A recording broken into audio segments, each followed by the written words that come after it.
Hey, it's Craig. I just wanted to let you know that you can listen to Canadian History X early and ad-free on Amazon Music, included with Prime. Hey everyone, Craig Baird here. Before I begin today's story, I want to take a moment and ask that you check me out on Patreon at www.patreon.com/CanadaEHX. There are several tiers with great benefits, from ad-free content to t-shirts and other cool stuff. And don't forget, you can also donate directly to the show at www.canadaehx.com. Just click donate. It helps keep this show going. Okay, on with the show.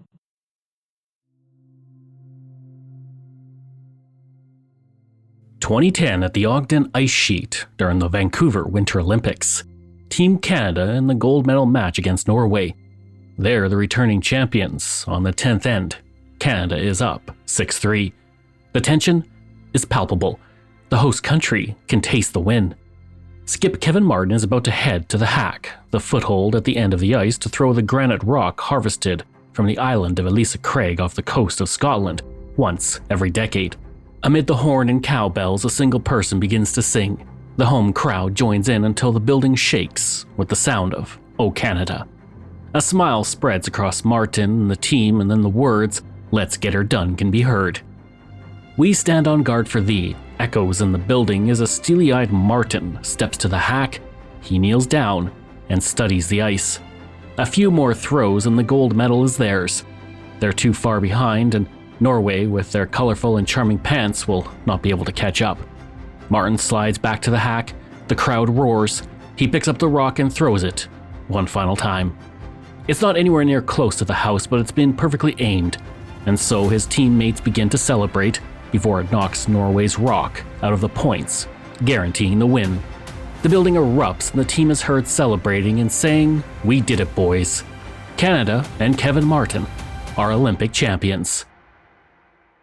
I'm Craig Baird, this is Canadian History X, and on this bonus episode we're hurrying hard with two Canadian curling legends to share the stories of the Brier and the Scotties.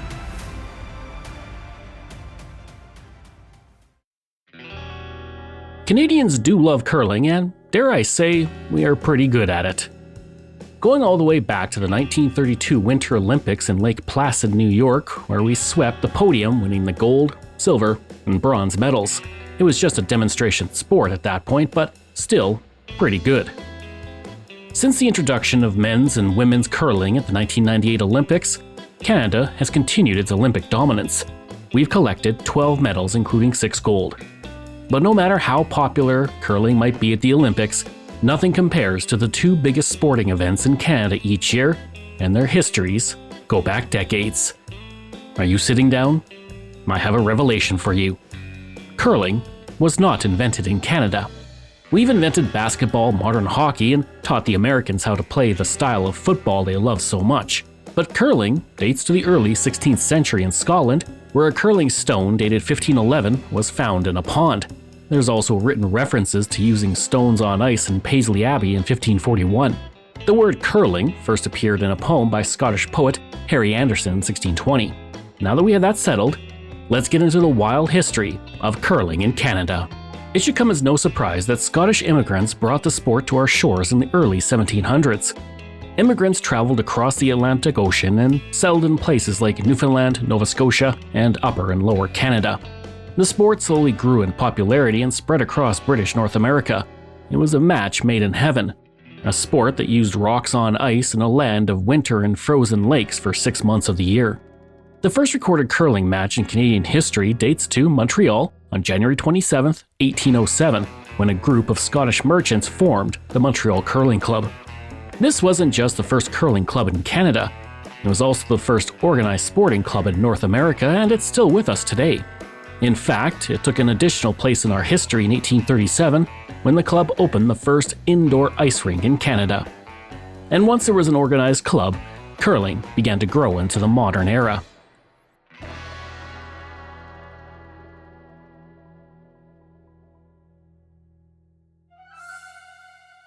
There were still some major differences between then and now though. The curling rocks were made of iron in the shape of a tea kettle. Men used rocks weighing 27 to 36 kilograms, while women used slightly lighter ones between 18 to 21 kilograms. Iron stones were unique to Canada and especially preferred by those at the Montreal Curling Club. And during those wild formative years for the sport, there was no standard requirement and stone sizes could vary wildly between clubs. As the sport grew, clubs popped up in Halifax, Kingston, and Quebec City. In 1839, vendors in Toronto started to make granite stones and thus began an East-West rivalry. But not like the one involving Tupac and Biggie. This wasn't for rap supremacy. It was a rock battle for which ones were the best. And soon intercity matchups or bonspiels began. The Montreal Curling Club was the most innovative and far ahead of everyone else's because they were also the first to play indoors. Soon after, in 1859, Toronto opened its first indoor facility, as did many other cities across the province of Canada, Nova Scotia, and New Brunswick, where it remained popular even after Canadian Confederation throughout the 1870s and into the late 1880s. But then, the train helped carry it west. As many stories in Canadian history, the Canadian Pacific Railway played a role in curling as well. Towns popped up along the tracks and new immigrants arrived to claim farmland, and with them came curling. Winnipeg was the first place to start sliding rocks down the ice in Western Canada in 1879 when the Winnipeg Curling Club was formed. On December 11th of that year, the first match was held with the losers donating a barrel of oatmeal to the local hospital.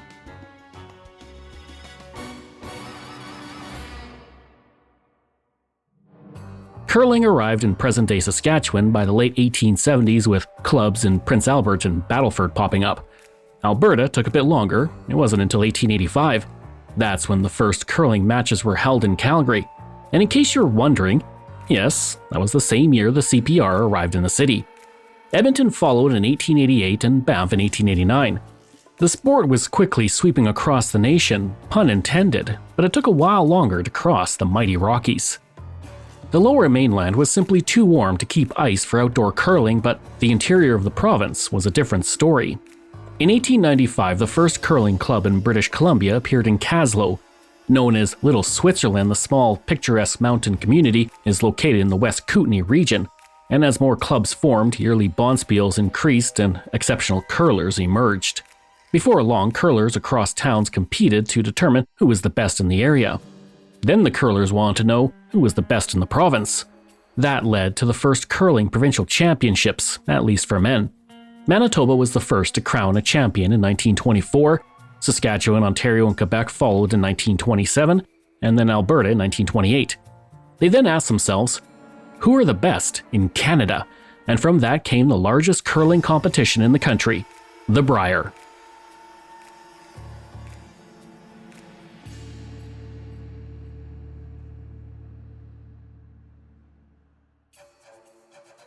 In 1924, the McDonald Tobacco Company had hundreds of employees, making it one of the largest tobacco companies in North America.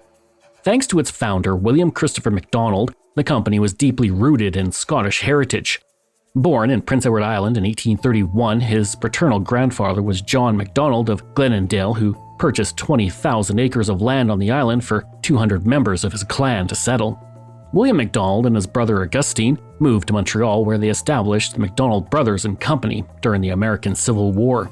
It was a booming business from the start.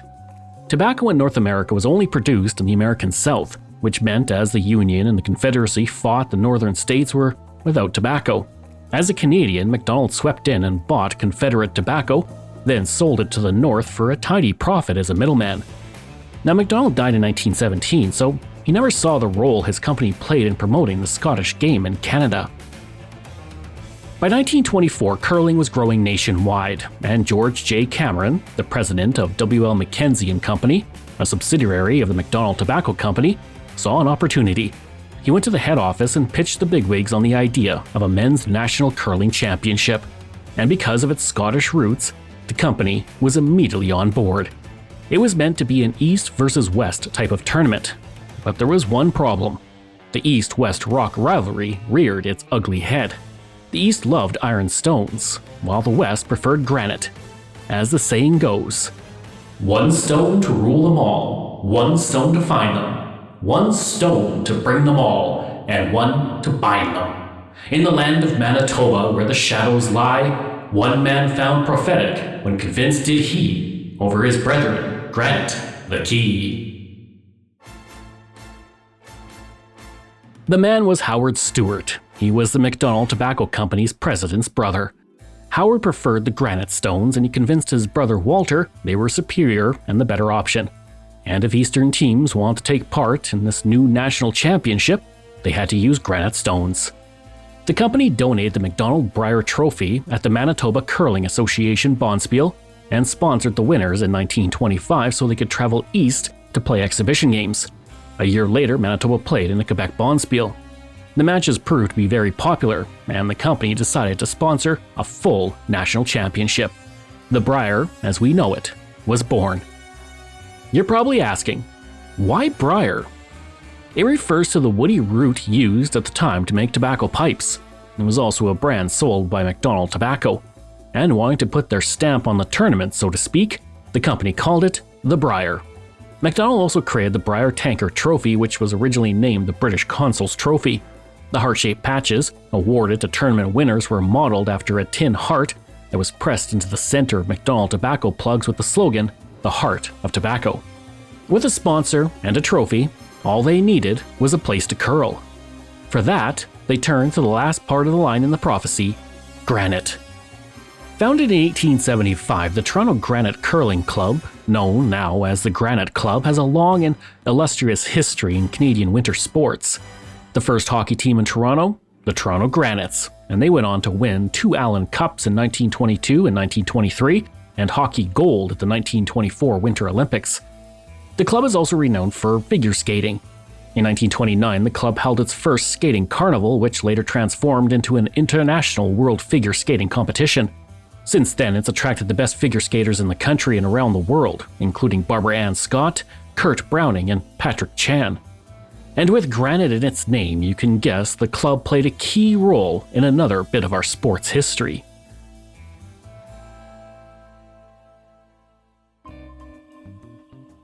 The Granite Club was home to the Brier for nearly 2 decades.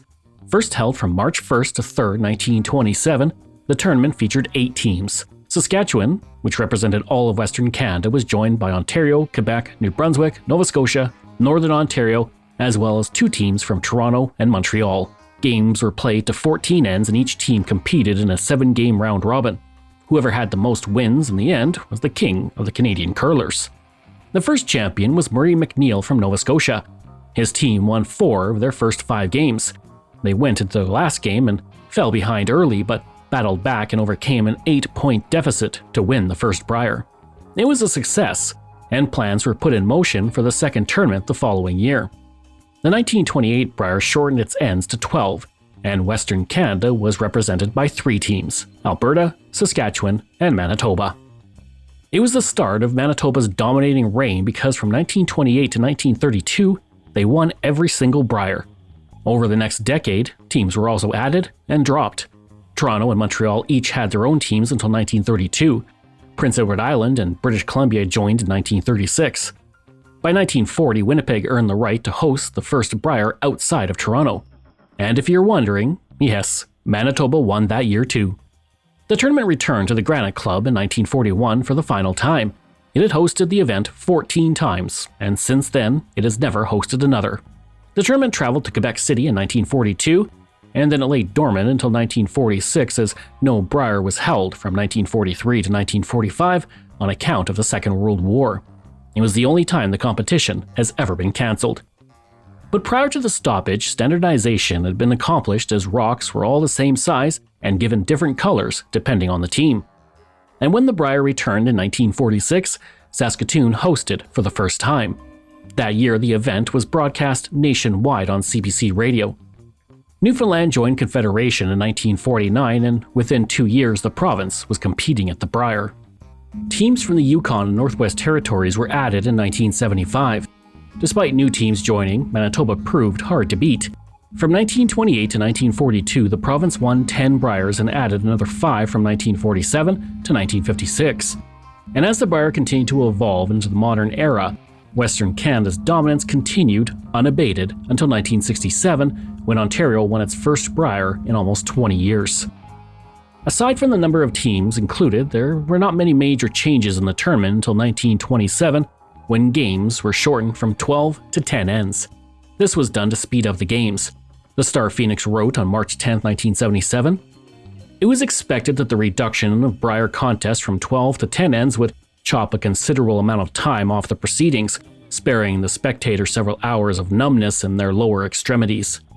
Quebec won its first Brier championship that year, and skipper Jim Ursel believed the move to 10 ends helped him capture the trophy. Ron Northcott, a 3-time Brier champion for Alberta, also liked the move and stated, "As crowds got bigger and noisier and more good shot makers came along, it is hard to maintain your concentration for 12 ends, especially against a slow player. I think it's better for both fans and players to get the game over with in 3 hours." But more substantial changes were on the horizon. For 52 years, the Manitoba Tobacco Company had been behind the Brier, but times were changing. The harmful effects of tobacco were becoming clearer with each passing year. To curb usage, the federal government brought in new laws to regulate advertising, meaning the McDonald Tobacco Company couldn't have their name on one of Canada's biggest sporting events. It was the end of an era, but a new brand lurked, waiting to take over. And as a new decade dawned, Canada's largest brewery would continue breathing life into the Brier. David Stewart, the vice chair of the McDonald Tobacco Company board, stated, "We never viewed the Brier as a promotional vehicle. We were proud to be associated with it, but we felt just as good if our name wasn't that high of profile." After all, it was their Scottish heritage that made them so happy to have supported the inception of the Brier. And saying goodbye was tough, but there was some solace when Labatt took over. Company president Don McDougall stated of the $50,000 sponsorship fee, "I would like to erase the term sponsor. We ourselves associated with curling. Our relationship is one of association, not sponsorship." No matter who associated with the Brier, Canadians were tuning in from coast to coast. It was one of the most viewed sporting programs of the year, especially in Western Canada, where teams continued to dominate. Ontario was able to take 3 Briers in the 1990s, but then British Columbia, Alberta, and Manitoba won the rest. It may have started in the East, but the West was best when it came to curling. And that dominance would continue through more sponsorship changes. The cell phone company Nokia took over from Labatt's in 2000, while they remained as the official beer supplier. But new sponsors also meant a change in trophies. From 1980 to 2000, the Brier Trophy was a golden tankard introduced by Labatt's. When Nokia took over, they brought back the original silver cup introduced by McDonald Tobacco. It was their only lasting legacy because the Finnish telecommunication company left Canadian curling behind in 2004 when another iconic Canadian brand took over, Tim Hortons. By then, curling and the Brier were hitting new heights. It was now a cultural institution. In 2005, the Brier was held at Rexall Place in Edmonton and set an attendance record of 281,985 people. That still stands to this day. And the Brier continues to be the top men's curling event in Canada, even as a new sponsor, Montana's, took it over in 2024. In its history, Alberta has won 29 times, followed closely by Manitoba at 27.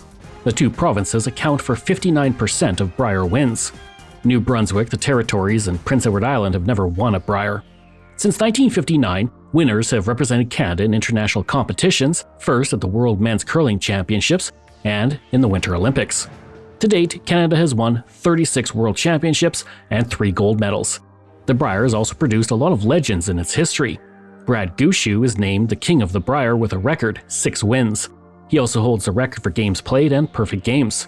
4 other skips have won the Brier 4 times: Ernie Richardson, Randy Ferbey, Kevin Coe, and the man who won Olympic gold in 2010 and is considered by many to be the greatest curler of all time, Kevin Martin. He's my special guest alongside his co-host and fellow curling Hall of Famer, Warren Hansen. Before I get to them, I want to acknowledge that, so far, I've only focused on the men's tournament. But in curling clubs across Canada, women wanted the same opportunity.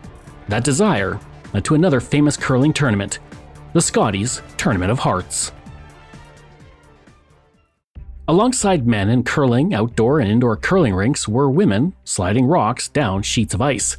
They also competed to determine who was the best of the best.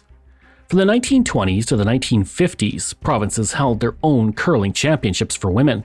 However, women had no national championship to crown the best curler in the land. The closest women had was held in the 1950s. It was sponsored by Eaton's and known as the Western Canada Women's Championship. there was no Eastern Championship for women at the time. In 1959, Eaton's pulled its sponsorship, but that became the catalyst for a national event. Dominion Stores Limited swept in to create the Canadian Ladies Curling Association and held an invitational for the Western and Eastern champions called the Diamond D Championship. Held in Oshawa, Ontario, the final featured the Smith Rink out of Quebec going up against the McKee Rink from Saskatchewan. McKee's won the best of 3 series, and Saskatchewan was crowned as the first Canadian women's curling champions. And here's a wild fact. Playing on that team was Sylvia Fedoruk. She co-developed the world's first Cobalt-60 unit used to target cancer using radiation. She later became Saskatchewan's first female lieutenant governor and is a significant figure in developing women's curling in Canada. The first invitational was a success, and it became an annual event in 1961. It was held in Ottawa, where Saskatchewan won again. The Double D Championship remained in the nation's capital until 1967, when the company decided not to renew its sponsorship. And for the next 4 years, the Canadian Ladies Curling Association Championship was held without a sponsor. But that couldn't last forever. In the early 1970s, Sylvia Fedoruk became president of the Canadian Ladies Curling Association, and she brought on a sponsor very familiar with national curling competitions, McDonald Tobacco. In 1972, McDonald began sponsoring the women and men's national championships. The men had the Brier, and the women had the McDonald Lassies Championship. The name came from the company's trademark image of a Scottish woman on all of their tobacco tins. And with their help, the tournament grew. Saskatchewan continued a winning streak, which began in 1969 until 1974, when they gave way to other provinces. From 1975 to 1979, Quebec, British Columbia, Alberta, and Manitoba all won championships. The sport continued to grow across Canada, and the level of competition increased at the McDonald Lassies Championship. But, just like the Brier, tournament sponsorship was impacted in 1979 by changing advertising laws. Unlike with the Brier, which was quickly sponsored by Labatt's, the Women's National Championship wasn't so lucky. They were once again without a sponsor in 1980 and 1981. And with the future of the event in jeopardy, a curling champion helped save it. Robin Wilson from North Vancouver enjoyed success in the 1970s when she won the national championship in 1976 and 1979. She also earned bronze while representing Canada at the World Championships in 1979. Robin knew the national championship hung in the balance, and with her sister and teammate, Dawn Knowles, they looked for a sponsor. Robin worked as a manager for the Scott Paper Company. That is the Scott Paper Company, not the Michael Scott Paper Company. Sorry, I can't resist a good Office reference. Robin and her sister convinced Scott Paper to sponsor the national tournament in 1982, and it became known as the Scott Tournament of Hearts. The sponsorship became synonymous with the tournament as the event goes by the name the Scotties. That year, the champion was Nova Scotia, and the skip was only 22 years old. She would be the youngest skip to ever win the Canadian Women's Curling Championship, and she would become a curling legend. Her name? Colleen Jones. She had made her first appearance at the National Championship in 1979, when she was only 19 years old and won the first of her 16 Nova Scotia curling titles. 1982 was her first national win, and she would go on to win again in 1999 and then every year from 2001 to 2004. Her 6 championships remain a record she shares with Jennifer Jones, no relation. Colleen Jones has also played more games in the tournament than any other woman. And by the time Colleen Jones won, changes to the tournament were on the horizon. The most significant came in 1985 when the winning team would return as Team Canada. To date, Team Canada has won 12 Scotties and has had 26 top 3 finishes. Team Canada is also followed closely by Manitoba and Saskatchewan with 11 wins each.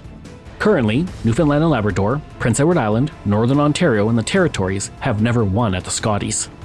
And much like the Brier, the winner of the Scotties represents Canada at the World Championship and the Olympics. Since 1979, Canada has won 18 World Championships, most recently in 2024, and the women have only missed the podium 7 times. At the Olympics, Canada won in 1998, skipped by Sandra Schmirler, who sadly died of cancer in 2000 at the age of only 36. We medaled again in 2010 and 2014.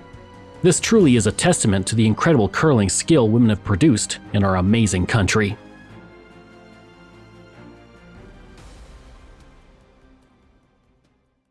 I hope you enjoyed that sweep through Canada's curling history. As promised, I have the honor of speaking with Curling Hall of Famers Kevin Martin and Warren Hansen recently. They host the fantastic podcast Inside Curling, and they shared with me their thoughts on curling, Canada's dominance in the curling world, and so much more. So, let's get to the interview. What got you guys involved in making the podcast Inside Curling? Go ahead, Warren. Shoot. Well, COVID. So we had been working on another project, and I was doing some contract work with the USA Curling, and Kevin was working with NBC, so we were running into each other. And when COVID hit, that project kind of came to a halt, and another associate of ours, Jim Jerome, and I worked together for years, and he had a podcast. We started talking about it one day, and I said, well, maybe we should do a podcast. We have nothing else to do. So I got a hold of Kevin, and we started the podcast. That was 5 years ago now. 5 years ago. And so what's it been like, the response to it and kind of putting a podcast together over the past 5 years? I think the response has been pretty good. Yeah. We're with Acast now. We were with, until the purchase of Grand Slams, of course, we were with Sportsnet for at least 2 or 3 years, Warren, I think. Yep. And went really, really well. And then Nick and the curling group buying the Grand Slams. So then we moved over to Acast, which was a really good, it turns out to be a really good move. So that's where we're at, but it's been solid. Yeah, the numbers are great. So it's been a lot of fun. So kind of looking at the Brier right now, you're watching the Brier from kind of the outside. What's that like? Like you've spent so much time competing in curling and being in the Brier, and now you're watching it. Do you kind of feel that urge to be out there again and feeling that competition and the high of competition? I certainly don't. No, it's been 11 years now for me. I haven't played since 2014, so it's a long time. But I do, of course, keep an eye on everything curling because Karek, our oldest, plays with Cooey. So, this is his. I shouldn't put a number into his mouth, but I think this is his 10th Brier. I think so. So Sean and I always pay real close attention to what's going on in the curling world, and this week is certainly one of them. Kevin and I come from different eras. So the era I was in was before his. And I was a player, but I also became involved in initially the teaching aspect of the sport and then in the organizing end of it. So I worked in the organization end of Briers for 30 years. So I'm accustomed to sitting and watching. And it's funny Kevin says that, but I did for a few years because I retired from playing early because of my involvements with the sport. I did miss not playing. But by the time I was into my 40s, I lost that desire to be out there. Just kind of related to that, we see the Brier and we see everything that goes on, but what goes on behind the scenes? You're talking about how you're kind of working on the support or the administration part of it. Is there a lot that goes on to kind of put on a Brier?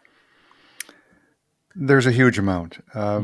We had some huge success back in the period of probably 1997 to roughly 2015. And we did, I think, eight Briers in NHL buildings. So that was Edmonton, Calgary, and Winnipeg, and of course the big building in Saskatoon. So there's a huge amount of organization. It's changed a lot since I left it, which is now 10 years, as to how they're doing things. But back in my time, I was directing the operation of the event, and I had about 12 people that worked for me on not just the Brier, but the Scotties and the World Men's or Women's in Canada and 2 other events. But it took a dozen people to keep all that stuff going, and very busy, very busy.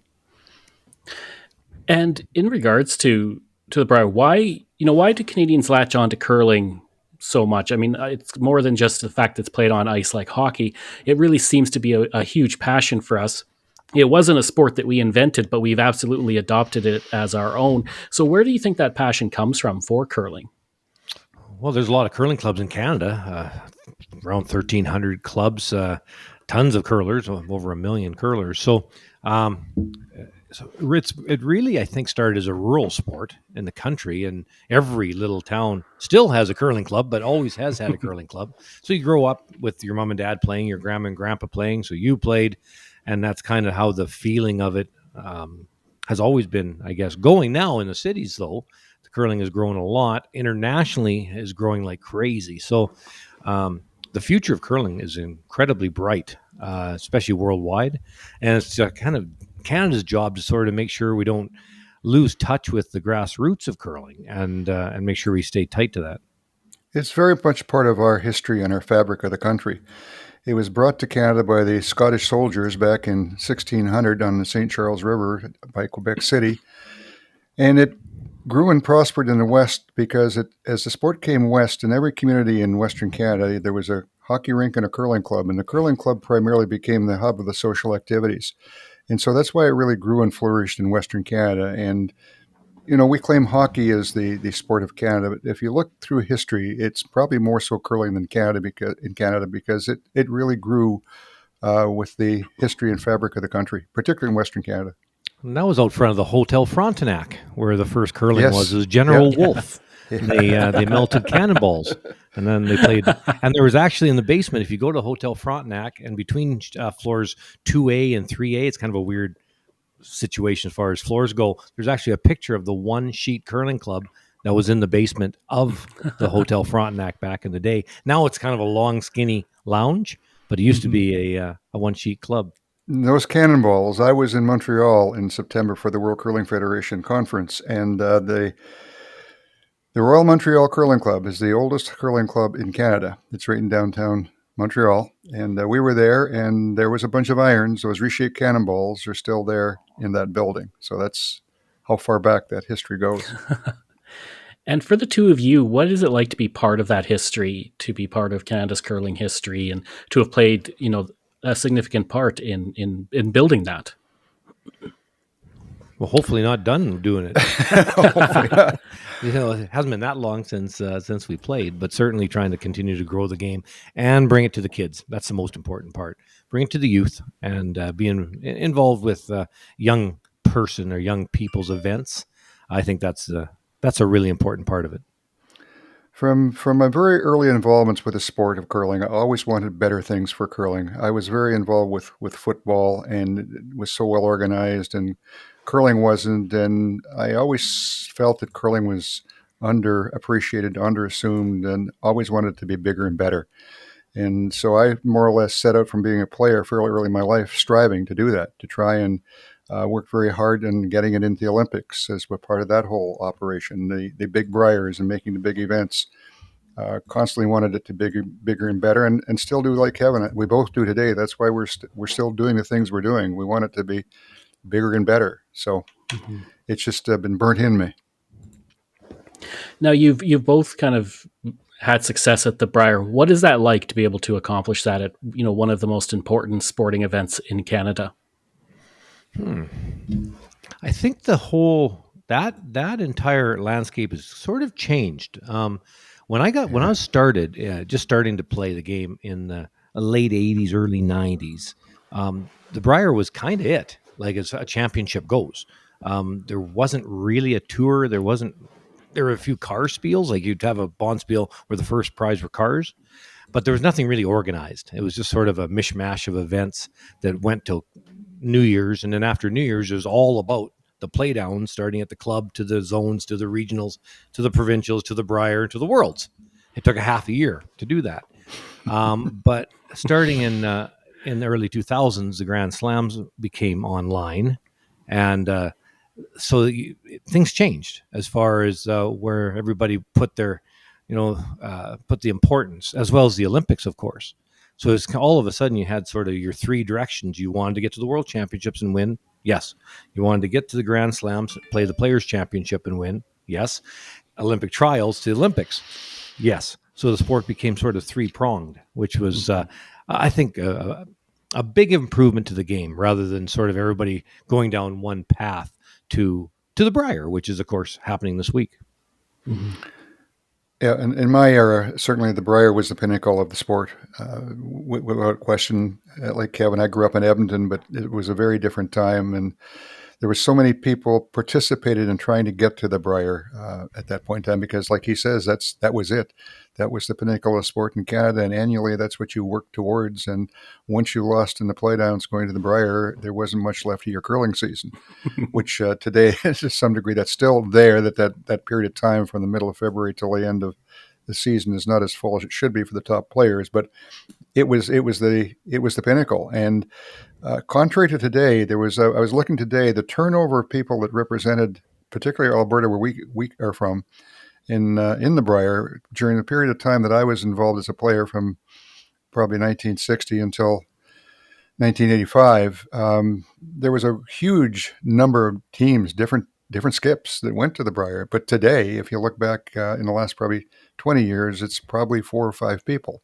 So it was very different. It was more available to all. And then to reach that pinnacle of getting to the Brier was like, it was hard to even initially grab a hold of. We've made it because you'd worked so hard to get there. So to a curler in my time, it was the end all be all. Like today, as Kevin suggests, there's more than just one apple in a tree. It's one of them, but it's still it's to represent Canada at the world level, and there's a huge amount of prestige and gratitude to being able to do that.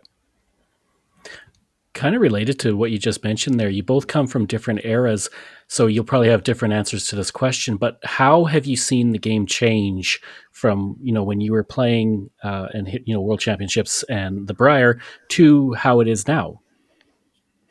Go ahead, Warren. Oh boy. Huge. Huge.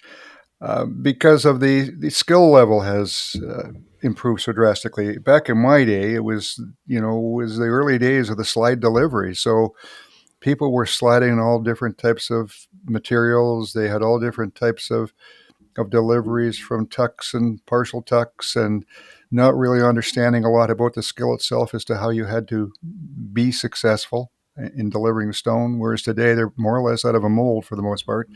So it was certainly the accuracy and the accomplishment in the sport wasn't near the point it is today. So it was more wide open from that point of view. The strategy has changed dramatically. It changed during my era. From when I first started playing the game was just the beginning of what they call the takeout era, because prior to that time, people couldn't throw the rock well enough to play many takeouts or throwing it from the hack.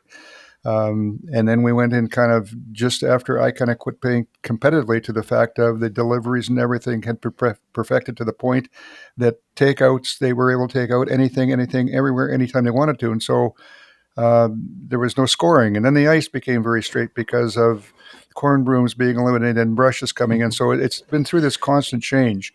But the huge difference from when I play to now is the strategy and how you play the game is completely, totally different. Yeah, I would say ice conditions probably have sparked the biggest change. I remember playing Ed Wernick, the wrench, in a final of the Flexicoil event. I think it's still one of the biggest cash deals ever, 60,000 first. And I remember that ice being very swingy and really good. I just, in my mind. Anyway, we had back when Karrick and Ben Hebert were downstairs at our place watching the tape, VHS tape of this game. And so I went down and just sat with them for a bit. We were taking edge of 4 for the button. And I remembered that being great swingy ice. That's only 2 feet of curl. Well, now at this Brier, they're taking edge of 12 foot. So they've got 6 feet of curl. And that's kind of the difference between, that would have been in 1996 against Wernick in that final to today. That's the kind of difference we're talking about in 25 years or 30 years is incredible amount of difference in curl, which means you're going to throw the rock different. So you have to train different, and your sweepers have to sweep different. And so but I think because of the amount of curl and the change of the rules, you've seen a complete change in the sweeping, the release, and the training as to how to do it because of that. Mm-hmm. Yeah, there's a whole story there on the changing conditions. So back in my time, ice making was pretty crude. The rocks were pretty crude. And as a result, there was a lot of inconsistency. And because of frost and broom corn on the ice, there was lots of curl with the rocks that we used at that point in time. But we hit it into the 80s and corn brooms disappeared. Brushes became the norm. And There was also fear at that point in time with losing the ice because it had happened in the 70s and 60s, so they would freeze it very hard. So there wasn't much there for the rucks the running edge of stone to bite into during that period of time. So everything became, as Kevin says, very straight, straight, straight. And then around the early 90s, maybe late 80s, it was discovered that using sandpaper on the running edge of the stone, which to some people always thought was taboo, could in fact create probably as much curl as you want. And today that's a common practice. They probably do it like the Brier here. They'll probably do it at least once during that event when the curl starts to diminish a bit. And they can manner how they control sandpapering the edges. They can make the rock pretty much curl, I think, Kevin, as much as they want, can't they? Or as little as they want. They can control it. Yeah, I think the 93 Brier was the first time where sandpaper was really shown. It was Shorty Jenkins kind of sanded a few rocks and without the ice maker that was actually the head ice maker knowing, and it was a shit show. But it actually showed that it was possible, but it was a disaster. And that was in 93. I think it was Ottawa, I think. Yep. Whatever 93 was. And then it kind of became kind of normal after that by about 96 gradually. and 6 in in Kamloops was very straight. In 97 we started to get some curl. That was in Calgary. So it took a while. But by the end of the 90s, most of the events had decent amount of curl, but it took probably 10 years from sort of being invented to being kind of normal. Well, and it was funny. It was a big secret for a long time. No one would even talk about it. And if you asked the ice maker about it, they wouldn't even acknowledge that they were doing it because it was thought to be sort of taboo. So how times change. How times change, yeah. The Brier seems to be as popular as ever, but do you feel like curling has been able to maintain that popularity or even grow its popularity from even when you were kids to, when you're competing to now? I don't think the Brier is as popular as ever. I don't think that's not accurate. I don't think. We had tremendous crowds around the 2000. But once the Grand Slams came in, that it showed a professional side. So the Brier is still, and Worlds is still the amateur side of the sport, which is very important, obviously. But there's a professional side of the sport, which a lot of people like to watch. The World Hockey Championships versus the NHL. It's a separation of the two bodies of water. And then you've still got Olympic hockey, which is, thank God, the top players are back in the Olympics this year in hockey. So that's kind of once again the three-prong approach, right? So the Brier's not as strong as it once was. It's still strong, but you don't get the whole crowd because some people want to watch the professional side of the sport. But it's kind of neat that curling is kind of a mishmashed sport because you've got the same players playing both events.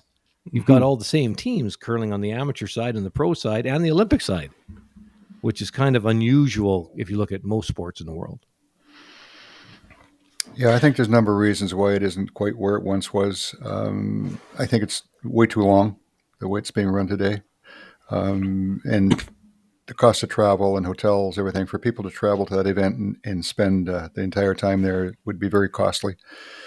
A lot of people will go for a few days, but it's a different animal than it was 10, 15 years ago as far as how it's being operated and what is there. But it's like Kevin says, it's still pretty popular. They still get good television numbers. And I think the playoff system they've got now makes more sense than what they were doing there for a few years. I like the fact that we're pretty much assured of having all the best teams in Canada in that event now, which I think is really important. And what about curling itself? How do you see its popularity right now? Oh, boy. It's an interesting thing because there's many curling clubs in Canada that are doing really, really well, but there's a whole bunch that are struggling. And I think for various reasons, in fact, I think we have to bite into new ideas on how to play the game and how to approach it and the time required and how you participate. I think there's a need across the board to be able to offer an option that's more of a casual involvement than the structured one that's been there for many, many years. So it's kind of in Canada a variety of what's happening. Some places it's doing really well, some not so much. I don't know. What's your thought, Kevin? Spot on in Canada, I think. There's areas that are just booming, and then others that are struggling. But worldwide, you've got the Asian countries just becoming so strong and opening up clubs like crazy. The U.S., I'm down in the U.S. a lot teaching, and it's incredible. The clubs they get so full. North Carolina, for example, in Raleigh, North Carolina, Triangle Curling Club, they've got so many members that now they don't know if they're going to expand the club they've got or build another club kind of nearby, like a few miles away, because they're over full. And it's kind of it's an ongoing problem in the States that the clubs are over full and they're young. The membership are extremely young in the U.S. So worldwide, the game is really expanding and growing well. And in Canada, in parts of it, is doing fantastic. It's just we kind of need to Warren's point, needing to kind of change the way things are. For people like myself, say at the local club, it's Thursday night men's league, 7:00. Well, my life doesn't work that way. I could not be a member of a 7:00 Thursday. I would only I was part of a Wednesday night men's hockey league. I love hockey. And the last year I played, I made 3 games out of the whole year because it was always structured the same time every way. But that's not the way my life works. So it has to be almost a situation where play when you can, kind of like golf, but it can't be scheduled. And I think a lot of people's lives have went that way rather than the 9 to 5 job where, you know what I mean? It's always the same every week, which is great. If you want to live that way, that's perfect. You can make the Monday night women's league, Thursday night men's, Friday night mixed. You're good. But I'm not sure that's the way of the world these days. And I think we look at the need to look at some different ways of playing the game that are maybe quicker and more fun. As a result, we're doing an event in Edmonton here in April and early May. It's going to culminate with the first ever World Junior Mixed Doubles. But leading into that, we're going to be hosting an event of what's called triples, an event in stick curling, and then a U25 open mixed doubles event before the World one. And these are new ways of playing the game that are quicker, particularly the triples one, more fun. The stick curling one right now is more or less being relegated to some degree to older people, but it doesn't need to be.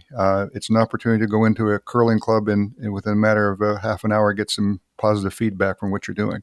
So we're of the belief that there's need for the sport to kind of look at some new ways of doing things as well to kind of give it a new injection.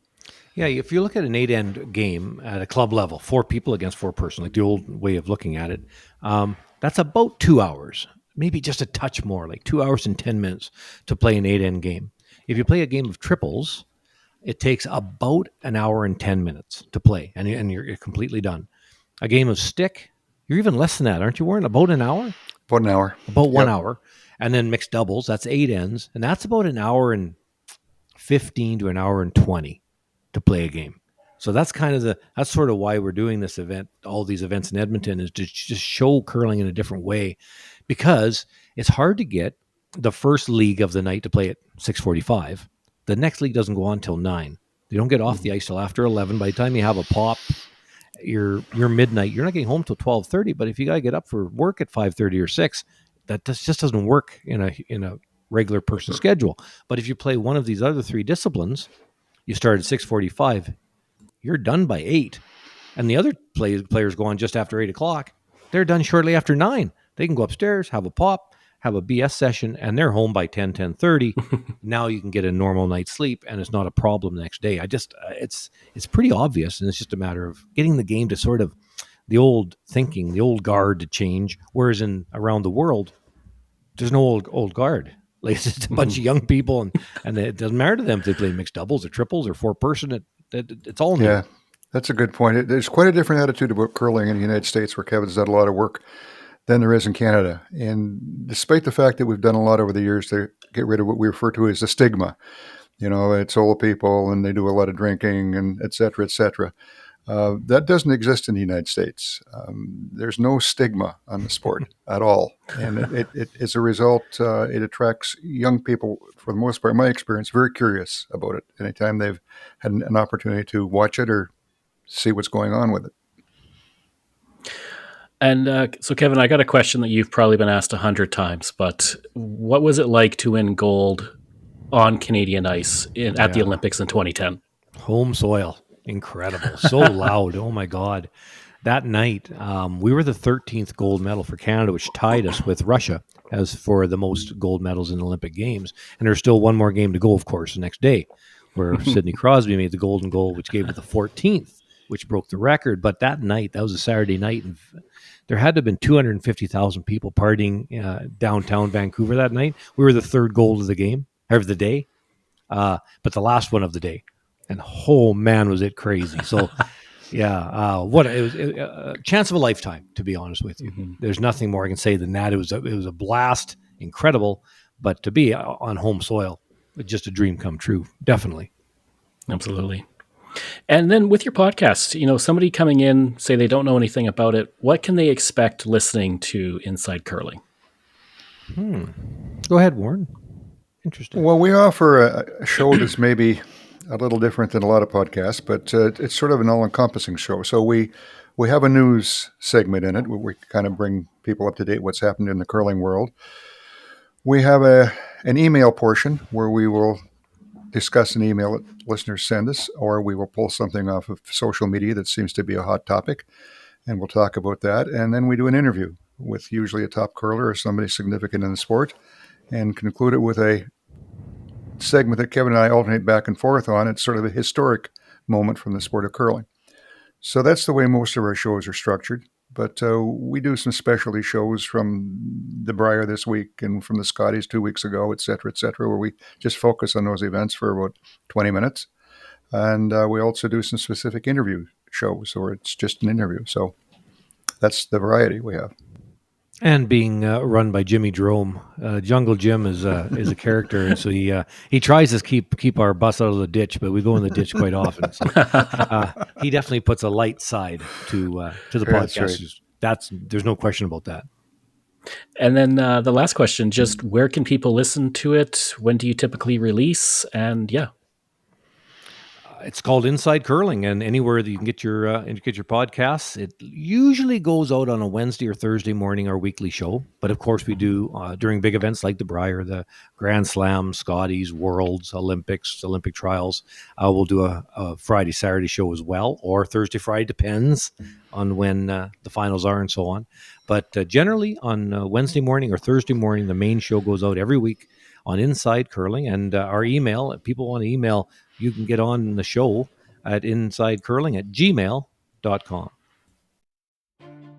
This show is researched, produced, and written by me, Craig Baird, with the help of Dila Velasquez.